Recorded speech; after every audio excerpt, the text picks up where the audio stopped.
Good morning, brothers and sisters. Good morning भाई और बहनों। I was remembering a testimony shared by one of the young brothers. और एक जवान भाई ने दी गई गवाही मुझे याद आता है। A very sincere brother married a very sincere sister. और एक बहुत ही एक सच्चा एक जवान भाई था जो एक अच्छी लड़की के साथ उसका विवाह हुआ। They really genuinely wanted to live a godly life and a godly family. और वे ईमानदारी से एक बहुत ही एक ईश्वरीय जीवन जीना चाहते थे और एक ईश्वरीय परिवार भी वो बनाना चाहते थे। But it was not happening. 1-2 years passed, their family life was not so good. और 2 साल बीत चुके लेकिन ये हो नहीं पा रहा था क्योंकि उनका पारिवारिक जीवन सही नहीं था। Lot of unmet expectations. और ऐसी बहुत सारी ऐसी ज़रूरतें उनकी थी जो वे एक दूसरे के लिए पूरा नहीं कर पा रहे थे। Wife felt that she is not loved by her husband. और पत्नी को ऐसा लगता था कि पति के द्वारा उसको पर्याप्त प्रेम नहीं किया जा रहा है। Husband is so sincere. What should I do? I'm not able to satisfy my wife. और ये पति जो यहाँ पर बड़ा ईमानदार कहते हैं कि मैं क्या कर सकता हूँ कि मैं अपनी पत्नी की जो इच्छा जो है उसको मैं संतुष्ट नहीं कर पाता So in हूँ। the same way, husband also was not helping a kind of support from his wife. और उसी प्रकार से पति को पत्नी की तरफ से जो सहयोग मिलना चाहिए मदद वो नहीं मिल पा रहा था। They are so puzzled, helpless, trying to figure out what should we do. और बहुत ही असहाय महसूस कर रहे थे, संघर्ष महसूस कर रहे थे कि क्या करना चाहिए उनको। So he was saying one night he was sleepless. He happened to see a small booklet about filling by the Holy Spirit. और एक रात को जब उन्हें नींद नहीं आ रही थी तो एक छोटी सी किताब जिसका जो शीर्षक इस प्रकार है कि पवित्र आत्मा से भरे जाने की आवश्यकता। And he read that book and he was very convicted about his own life. और उस पुस्तक को पढ़ने के बाद उनको बहुत ही अपने जीवन के बारे में एक निश्चय या एक बोध हुआ। He understood what was missing. He understood his own need at that day. और उस भाई को तब पता चल गया कि तब कमी क्या है, किस चीज की उसको जरूरत या आवश्यकता है। And he was saying around 3 a.m. that night he was filled with the Holy Spirit. और उस रात को 3 बजे रात को उस भाई को पवित्र आत्मा से वो भर गया। And he realized his life was changed. और उसको ये महसूस हुआ कि उसका जीवन अब पूरी तरह से परिवर्तित हो चुका है। Their family life changed. उनका पारिवारिक जीवन बदल चुका। And from his side change, he received the ability to love his wife as she is.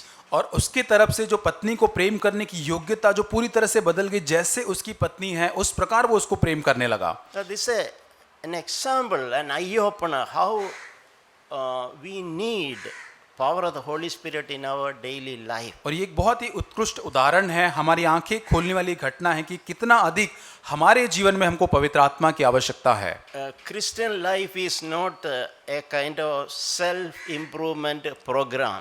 और मसीही जीवन एक बहुत ही अपने आप को स्व विकसित करने वाला या उन्नति करने वाला कोई कार्यक्रम नहीं है। We hear a lot of theories about godliness and we try to make it happen with our own ability. और हम यहाँ पे ईश्वरीय जीवन के बारे में बहुत सारे ज्ञान को सुनते हैं और उन बातों को अपनी योग्यता अपने बल के द्वारा करने की हम कोशिश करते हैं। With our own power we try to be a better husband, better father, better person. और हमारे अपने सामर्थ्य से हम एक अच्छा पति या एक पिता बनने की और एक व्यक्ति बनने की कोशिश करते हैं। It is like riding a cycle with our own muscle power.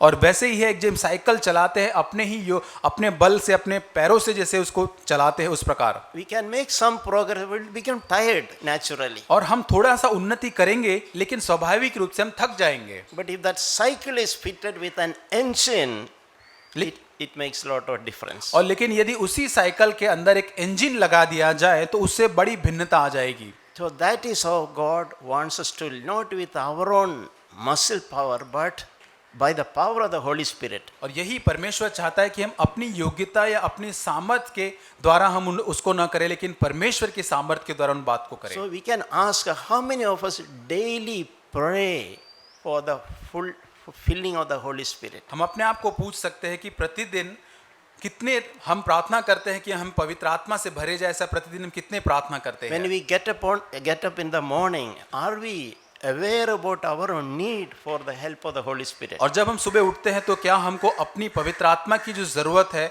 उसके बारे में एक जानकारी होती है, एहसास होता है? God is not able to fill us because we don't recognize our own need. और परमेश्वर हमको भर नहीं पाता है पवित्र आत्मा से, क्योंकि हम अपनी ही जरूरत को नहीं पहचान पाते हैं। We read in a place that the anointing breaks all the yokes. और हम एक जगह पर पढ़ते हैं कि वो अभिषेक है जो सारे बंधनों को या जुओं को तोड़ता है। Holy Spirit can set us free पवित्र आत्मा हमको आजाद कर सकता है from our constraints and our bondages and our weaknesses. और हमारी सारी निर्बलता, हमारे सारे बंधन जो है, जो भी चीजें हमको बांधे रखती, उन सारी बातों से वो आजाद कर सकता है। Holy Spirit can liberate us. We can live an overcoming life. और पवित्र आत्मा हमको आजाद करके हमको एक जयवंत जीने में सहायता कर सकता है। We read in Isaiah chapter 61 और यशायाह 61 के अंदर हम पढ़ते हैं verses 1 and 2. उसका 1 और 2 वचन। It is speaking about Jesus in a prophetic way. और यहाँ पर एक नबूवत के रूप में यीशु मसीह के बारे में कहा गया है। He said that the Spirit of the Lord is upon me. और वहाँ लिखा है कि प्रभु परमेश्वर का आत्मा मुझ पर है। And that verse ends that he has sent me to heal the broken hearted. और वहाँ लिखा है कि मुझे इसलिए भेजा गया है कि खेदित मन के लोगों को मैं चंगा करूं And to proclaim liberty to captives. और बंदियों के लिए स्वतंत्रता का समाचार सुनाऊं। So God has promised us to set us free. और परमेश्वर ने हमें यह प्रतिज्ञा दी है कि वो हमको आजाद करेगा।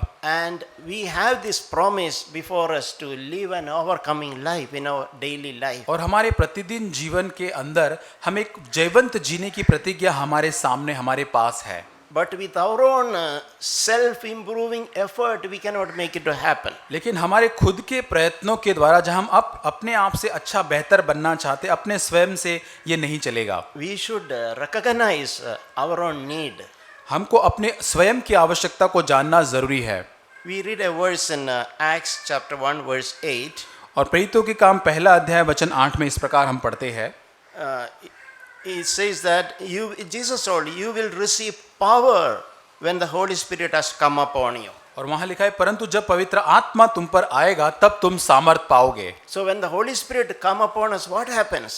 जब पवित्र आत्मा हम पर उतरता है तब क्या होता है? One of the primary mark is we receive power. और सबसे पहला चिन्ह यह होता है कि हमको सामर्थ प्राप्त होता है। We receive that silent power from within to live a godly life. और एक गुप्त सामर्थ हमको प्राप्त करता है ताकि उसके द्वारा हम ईश्वरीय जीवन जी सके। To live a life that is pleasing to the Lord. और ऐसा जीवन जी सके जो परमेश्वर को प्रसन्न करने वाला होता है। A life which is fruitful. और ऐसा जीवन जो फलवंत जीवन है। And through our life we can be a witness. और हमारे जीवन के द्वारा हम अन्य लोगों के लिए गवाह बन सकते हैं। So let this desire be in our heart to receive power by the Holy Spirit. और हमारे हृदय के अंदर ये इच्छा हो कि पवित्र आत्मा के द्वारा उस सामर्थ को हम प्राप्त करें। There is a verse in Romans chapter 8 which tremendously encouraged me. और रोमियो की पत्री उसके 8 अध्याय में एक वचन है जिसने मुझे बहुत ही अद्भुत रीति से प्रोत्साहित किया है। Romans 8:26. रोमियो की पत्री 8 अध्याय वचन 26। It says the Spirit also helps in our weaknesses. और इसी रीति से आत्मा भी हमारी दुर्बलता में सहायता करता है। So I realized that understanding, it really encouraged me. और ये समझ जो यहाँ दी गई है उससे मुझे बहुत प्रोत्साहन मिला। It's the Holy Spirit who can help me in my weaknesses. और वो पवित्र आत्मा है जो मेरी निर्बलता में मेरी सहायता कर सकता है। In every area of my life. और मेरे जीवन के हर क्षेत्र में When I recognize with my own ability it is not possible. और जब इस बात को मैं जान जाता हूं कि मेरी अपनी योग्यता से ये संभव नहीं है। I cannot be a better husband, a father, a brother with my own ability. और मैं अपनी योग्यता या बल के द्वारा मैं एक अच्छा पति या एक भाई नहीं बन सकता। It is like riding a cycle with my own strength. और ये उसी प्रकार होगा जो मैं अपने बल से ताकत से उस साइकिल को चलाने की कोशिश कर रहा हूं। But the Holy Spirit can help me in my weakness. परंतु पवित्र आत्मा मेरी निर्बलता में मेरी सहायता कर So सकता are we है। recognizing our weakness? और क्या हम हमारी निर्बलता को जान पाते हैं? Are we acknowledging our own need? और क्या हम अपनी खुद की स्वयं की जरूरत को जान पाते हैं? Or we are thinking, we don't say, but we are thinking I can make it with my own ability. और शायद हम बोलते नहीं होंगे लेकिन हम सोचते होंगे कि मैं अपनी योग्यता या क्षमता के द्वारा इस बात को कर सकता हूं। We read that in 2 Corinthians chapter 12. और दूसरा कुरिन्थिय 12 अध्याय When the Lord was speaking to Paul, जब परमेश्वर पौलुस से बात कर रहा था, 2 Corinthians chapter 12 verse 9, दूसरा कुरिन्थियों 12 अध्याय वचन 9। My grace is sufficient for you. और मेरा अनुग्रह तेरे लिए काफी है। In every situation, the grace of God is sufficient for us. हर एक परिस्थिति में परमेश्वर का अनुग्रह हमारे लिए पर्याप्त है। How that will happen? और ये कैसे होगा? By my power is perfected in your weakness. और मेरी सामर्थ तुम्हारी निर्बलता में सिद्ध होती है। So when you recognize and accept my weakness, the power of God will be perfected in our weakness. और जब मैं इस बात को जान जाता हूँ और स्वीकार भी करता हूँ, तब मेरी निर्बलता में परमेश्वर की सामर्थ कार्य करती है। When Paul understood this mystery or this secret, और जब पौलुस ने इस रहस्य को जान लिया, that power of God will be perfected in our weakness. वो उस रहस्य की परमेश्वर की सामर्थ हमारी निर्बलता में सिद्ध होती है। He said, now I'll rather boast in my weaknesses. और वो आगे कहता है, इसलिए मैं बड़े आनंद से अपनी निर्बलताओं पर घमंड करूंगा, So that power of Christ may dwell in me. ताकि मसीह की सामर्थ मुझ पर छाया करती रहे। Power of Christ comes to us through the Holy Spirit. और मसीह की सामर्थ पवित्र आत्मा के द्वारा हमारे पास आती है। And next verse he is saying that he is declaring that when I am weak, then I am strong. और आगे वो कहता है कि जब मैं निर्बल हूं तब मैं निर्बल होता हूं, तभी मैं बलवंत होता It हूं। can look like a contradiction. और यहाँ पर एक विरोधाभास हम देख सकते हैं। So, but when we understand, when we get a revelation about, we can declare, I am weak, but then I am strong. लेकिन जब इस बात का प्रकाशन हम पर पड़ता है, हम कह सकते हैं कि जब मैं निर्बल हूं तब मैं बलवंत होता हूं। When the Lord spoke to his disciples about Holy Spirit, और जब प्रभु अपने शिष्यों से पवित्र आत्मा के बारे में बात करता है, their word is used often. और एक वचन वहां पर खास, एक शब्द वहां पर अक्सर कहा गया है, That word used or a name given is helper. और वहां पवित्र आत्मा को एक सहायक के रूप में कहा गया है। Not only in one place. और एक जगह पर ही नहीं, So many places about the Holy Spirit, it is described as the helper. और बहुत सारे जगह में बाइबल में पवित्र आत्मा को एक सहायक के रूप में वहां पे वर्णित किया गया We can है। understand the primary role of the Holy Spirit in our life is to help us as a helper. और यही इससे हम समझ पाते हैं कि बहुत ही प्रथम जो पवित्र आत्मा का कार्य हमारे जीवन में जो है वो हमारी सहायता करना है। Do we recognize the need of a helper in our life? और क्या हमारे जीवन में उस सहायक की आवश्यकता को हम जान पाते हैं? Our normal tendency to do everything, try everything with our own self effort. और हमारी जो मानवीय जो विचारधारा यही होती है कि हम सारी बातों को अपने स्वयं के प्रयत्नों से करने की कोशिश करते हैं।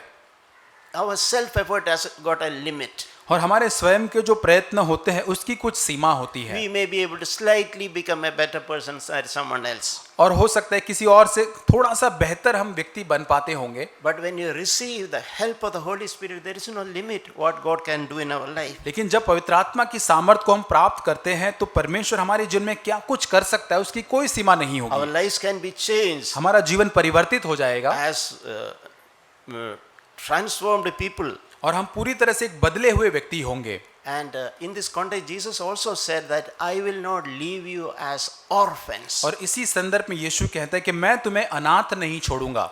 As the Holy Spirit available with us, we need not live like an orphan. और जब पवित्र आत्मा हमारे साथ रहता है तो हमें एक अनाथ के जैसे जीने की जरूरत नहीं है। With all the insecurities and fears and anxieties. और सारी असुरक्षाएं, चिंताएं या हर प्रकार के भय, One of the primary purpose of the Holy Spirit to liberate us from that spirit of being an orphan.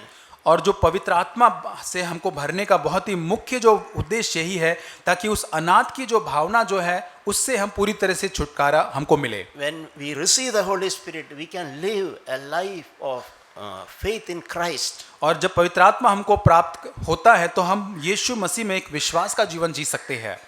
Being free from that insecurity and fear. और हर प्रकार की असुरक्षा या भय से आजाद होकर।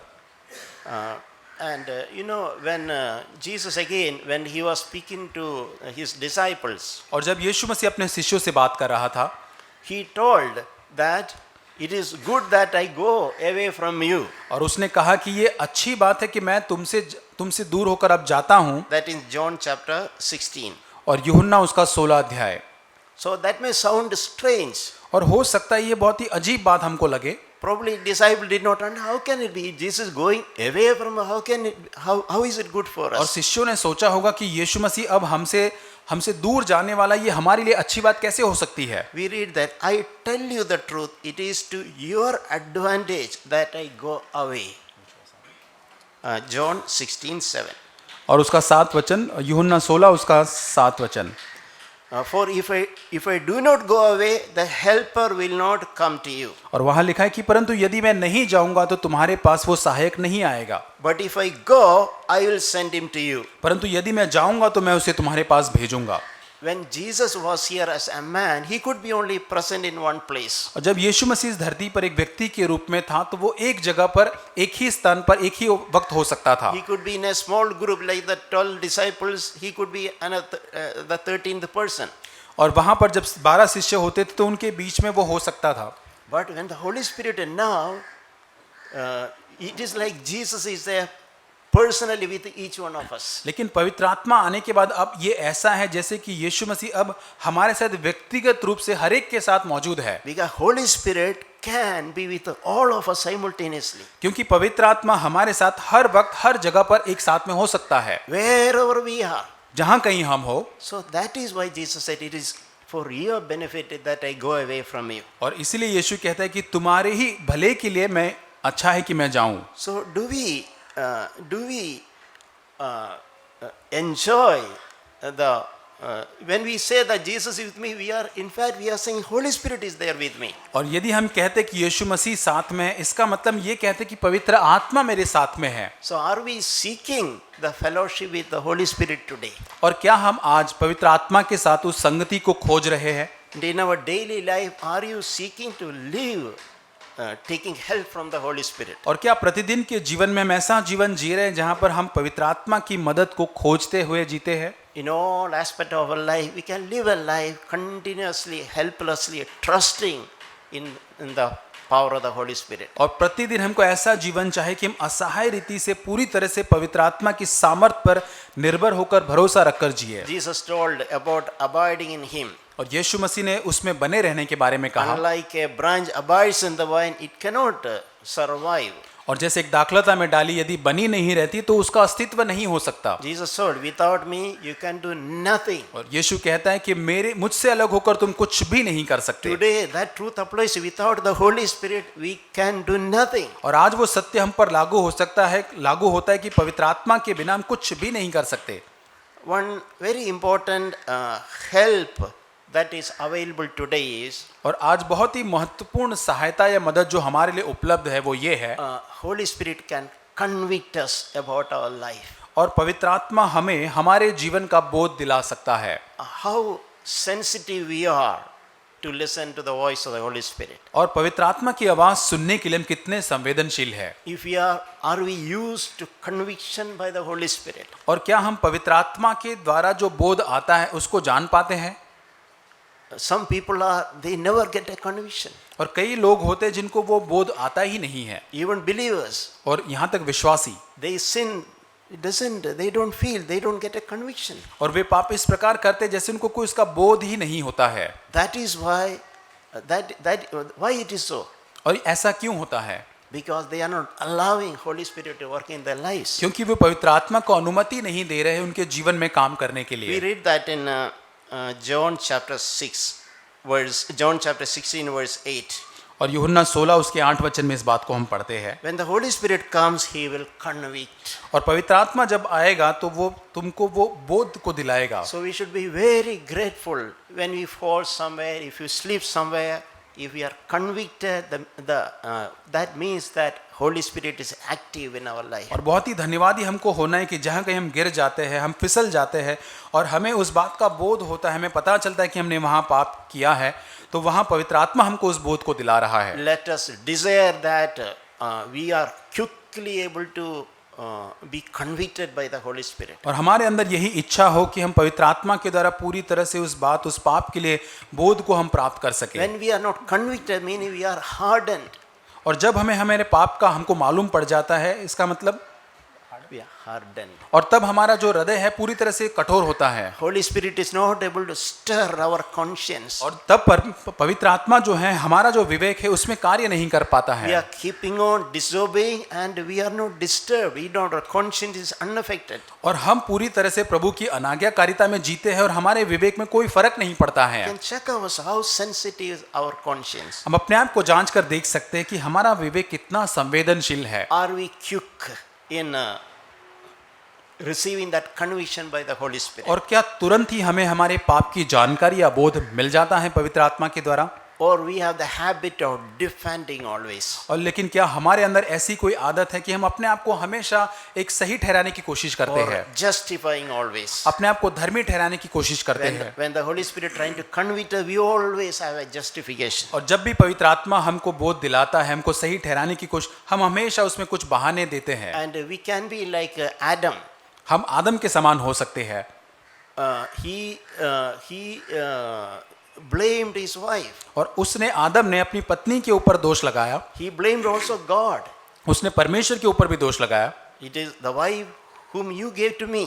और वो कहता है कि परमेश्वर जो तूने पत्नी जो मुझको दी है। So that we can be insensitive like that. और हम इस प्रकार से असंवेदनशील हो सकते हैं। Instead of directly agreeing and accepting the mistake, he is pointing the finger at his wife. और सीधी रीति से सारी गलती को मान लेने के बजाय वो किसी और की तरफ उंगली को उठा रहा है। And we should really desire a life free from justification, self-justification. और हमें ऐसे जीवन से पूरी तरह से मुक्ति को प्राप्त करने की इच्छा रखनी चाहिए जो पूरी तरह से अपने आप को धर्मी ठहराने की कोशिश करता हो। When we are Holy Spirit trying to convict us about something, readily accept it, the responsibility. और पवित्र आत्मा जब हम किसी बात का बोध दिलाता है तो उस जिम्मेदारी को हमको पूरी तरह से मान लेनी चाहिए, स्वीकार करनी चाहिए, Instead of shying away from it और उससे दूर जाने की बजाय or accusing others. और औरों को दोष लगाने की बजाय। If you accuse others, we will have fellowship with the devil.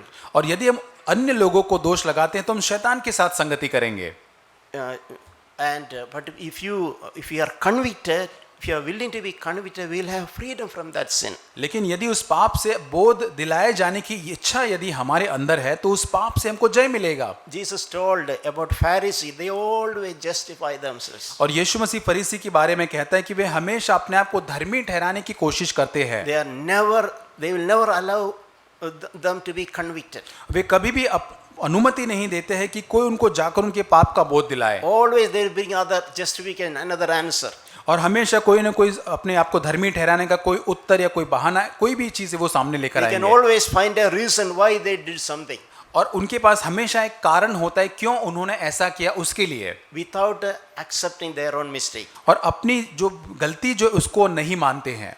It is easy to grieve the Holy Spirit बहुत ही आसान होता है पवित्र आत्मा को शोकित करना through our insensitivity. और हमारी असंवेदनशीलता जो होती है उसके द्वारा। And we read that in Ephesians chapter 4, इफिसियों की पत्री 4 अध्याय 30. वचन 30। Do not grieve the Holy Spirit of God, by whom we are sealed for the day of redemption. और परमेश्वर के पवित्र आत्मा को शोकित मत करो जिससे तुम पर छुटकारे के दिन के लिए छाप दी गई है। Holy Spirit is a person. पवित्र आत्मा एक व्यक्ति है। By our insensitivity, we can grieve, bring sorrow to Holy Spirit. और हमारी असंवेदनशीलता के द्वारा हम पवित्र आत्मा को शोकित कर सकते, दुखी कर सकते हैं। I heard a real testimony और एक वास्तविक गवाही मैंने सुनी। when a couple, they were living outside of their bedroom. There was some dove, a couple had made their nest. और यहाँ पर उनके जो पति पत्नी जहाँ रहते थे उनके बेडरूम के बाहर एक जो कबूतर है उसने घोंसला बनाया था। So he observed whenever he lightly, let's say, shout at his wife, that dove will just fly away. तो वहाँ पर थोड़ा सा भी वो पति अपनी पत्नी पर जब भी चिल्लाता था थोड़ा सा भी, तो वो जो कबूतर वहाँ बाहर घोंसला बना रहा था वो उड़ जाता था। So they were so sensitive to that absence of peace. और वहाँ पर अशांति जो होती थी उसके प्रति वे बहुत ही असंवेदनशील होते थे। When there is a quarrel with their husband, immediately the dove cannot tolerate, it will fly away. और पति पत्नी में जब भी झगड़ा होता था तो कबूतर सहन नहीं कर पाता था, तुरंत उड़ जाता। So that brother I was convicted hard my life is. और उस भाई ने कहा कि मुझे उससे बोध एक पाठ मिला कि मेरा जीवन कितना कठोर है। He was not literally fighting the wife or anything. और वो अपनी पत्नी से बहुत ही बहुत ही ज्यादा झगड़ा नहीं कर It रहा is था। some verbal argument, some kind of quarrel, domestic quarrel. और घरेलू जो बातें होती है, अपने शब्दों के द्वारा जो झगड़ा होता है, उस प्रकार का झगड़ा। So he observed that was good enough to drive away the dove. और उसने ये देखा कि वो पर्याप्त था उस प्रकार का झगड़ा कि ताकि वो कबूतर वहां से उड़ जाए। So he was saying how I am grieving the Holy Spirit. और वो कह रहा था कि किस प्रकार मैं पवित्र आत्मा को खेदित करता हूँ। So that dove was teaching me a lesson. और उस कबूतर ने मुझे एक पाठ सिखाया। So are we hearing that flaps of the dove in our life? और क्या वो कबूतर के फड़फड़ाने की आवाज को हमारे जीवन में हम सुन पाते हैं? Are we neglecting that voice of the Holy Spirit? और क्या हम पवित्र आत्मा की आवाज को नजरअंदाज करते हैं? Jesus told in John chapter 7, और यूहन्ना 7 में यीशु मसीह ने कहा 37 and 38, 37 और 38, he told, if anyone is thirsty, let him come to me and drink. और यीशु कहता है यदि कोई प्यासा हो तो मेरे पास आए और पिए। So who can drink from Jesus? और यीशु मसीह से कौन आकर पी सकता है? Those who are thirsty. जो लोग प्यासे हैं। In other words, those who are in need. और दूसरे शब्दों में कहे तो जो लोग जरूरतमंद हैं या अपनी आवश्यकता को जानते हैं। We understand, 24 hours if we are not drinking water, हम इस बात को समझ पाते यदि 24 घंटे तक हमने यदि पानी बिल्कुल नहीं पिया है तो we know our throat will become dry and we will really long to have a little water. तब हमारा गला पूरी तरह से सूख जाएगा और हम वास्तव में उस पानी को पीने की लालसा करेंगे। That is recognizing one's need. और वो अपनी जरूरत को पहचानना है। So it is when we are thirsty that we can go to Jesus and drink. और जब हम प्यासे होते तभी हम यीशु के पास जाकर उससे पी सकते हैं। Most often we think it's okay, I can manage. और बहुत सारे हम लोग यही सोचते हैं कि हाँ मैं इसको मैनेज कर सकता हूँ, We are not thirsty. मैं प्यासा नहीं हूँ। We don't say that I am not thirsty. We don't say, vocally that I don't need the help of the Holy Spirit. और हम शब्दों के द्वारा इस बात को नहीं कहते कि मुझे पवित्र आत्मा की जरूरत नहीं है। But we can see ourselves, we can speak how much dependent are we in the Holy Spirit. लेकिन हम अपने आप को इस प्रकार जांच सकते कि पवित्र आत्मा पर हम कितना एक निर्भर जीवन जीते हैं। Are we really thirsty? क्या हम सच में प्यासे हैं? When Brother Santosh Punan mentioned, he mentioned about a blind man when he gets up in the morning. और भाई संतोष पुरन में एक बार कहा था कि एक अंधा व्यक्ति जब सुबह को उठता है सवेरे, He is not looking for his mobile to see his WhatsApp message. और वो तब उठ के तुरंत अपने मोबाइल फोन को नहीं खोजता है ताकि व्हाट्सएप मैसेज को देख सके, Because he cannot read anyway, he is blind. क्योंकि वो तो अंधा है, वो देख नहीं सकता, नहीं पढ़ सकता। There is one single thing he is looking for. लेकिन एक चीज की जिसको वो खोजता है, जिसको वो ढूंढता है, Whenever he gets up from this bed, first thing he is looking for something. और जब भी वो अपने बिस्तर से सुबह उठता है तो पहली चीज जिसको वो खोजता है That is that blind man stick. वो जो अंधे लोगों की जो लकड़ी जो होती है वो, Because without that stick, he cannot even go to the bathroom. क्योंकि वो लकड़ी के बिना वो बाथरूम तक नहीं जा सकता। So that is an example how we can learn to be dependent when we get up each day. और कितना ये एक उदाहरण है कि कितना पवित्र आत्मा पर निर्भर होकर हम प्रतिदिन जीवन को जी सकते हैं। We read that in John 7:38. और यूहन्ना 7:38 में इसको पढ़ते हैं, Whoever believes in me, as the scripture says, from his innermost being rivers of living water will flow. और जो मुझ पर विश्वास करेगा, जैसा पवित्र शास्त्र में कहा गया है, उसके हृदय में से जीवन के जल की नदियां बह निकलेंगी। So we can say these are just two conditions Jesus said. One is the thirst, और यहाँ पे दो शर्त यहाँ पे यीशु मसीह कहता है। पहली शर्त जो है कि हमको प्यासा होना है, and many places about